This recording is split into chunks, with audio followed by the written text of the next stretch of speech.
Cheque return કેસમાં ડીસાના જ્વેલર્સને 1 વર્ષની કેદ।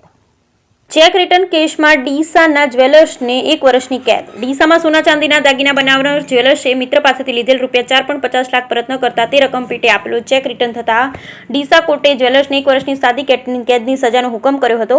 આ ચુકાદાની વિગત એવી છે કે ડીસાની સિંધી કોલોની અંબાજી મંદિર પાસે રહેતા હરિઓમ માણેકલાલ સોની ચૂડલાક ઘડવાનું કામ કરે છે। તેમની પાસે ડીસાના લેખરાજ 4 રસ્તા પાસે આવેલ ધરણીધર કોમ્પ્લેક્સમાં સોનાના દાગીના ઘડવાનું કામ કરતા નરેશભાઈ અણદારામ સોની મૂળ રહે ભડત તાલુકો ડીસો એક જ સમાજના હોવાના તેમજ કૌટુંબિક સંબંધો હોવાના નાતે જરૂર હોવાથી ₹5 લાખની માંગણી કરી।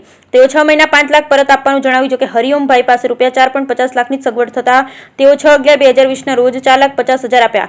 જે બાદ મુદત પૂરી થઈ હોવા છતાં વારંવાર ઉઘરાણી કરવા છતાં નરેશભાઈ પૈસા પરત આપતા ન હતા, જેથી તેઓના વકીલ મારફત નોટિસ મોકલતા નરેશભાઈને નોટિસનો જવાબ પણ મનસ્વી રીતે આપ્યો હતો અને તેઓ જે ભરોસાથી પૈસા આપ્યા તે પ્રમાણે વર્તન ન કરી તેઓની સાથે વિશ્વાસઘાત કર્યો હતો, જેથી હરિઓમભાઈએ ડીસા કોર્ટમાં ફરિયાદ નોંધાવી। જે કેસ ડીસાના બીજા additional chief judicial magistrate M.N. સૈયદની કોર્ટમાં ચાલી જતા ન્યાયાધીશે ફરિયાદીના વકીલ બીડી ખત્રીની દલીલો ગ્રાહ્ય રાખી આરોપી નરેશભાઈ સોનીને ધી નેગોશિયેબલ ઇન્સ્ટ્રુમેન્ટ એક્ટના ગુનામાં તકસીરવાન ઠેરવી 1 વર્ષની સાદી કેદનો હુકમ કર્યો।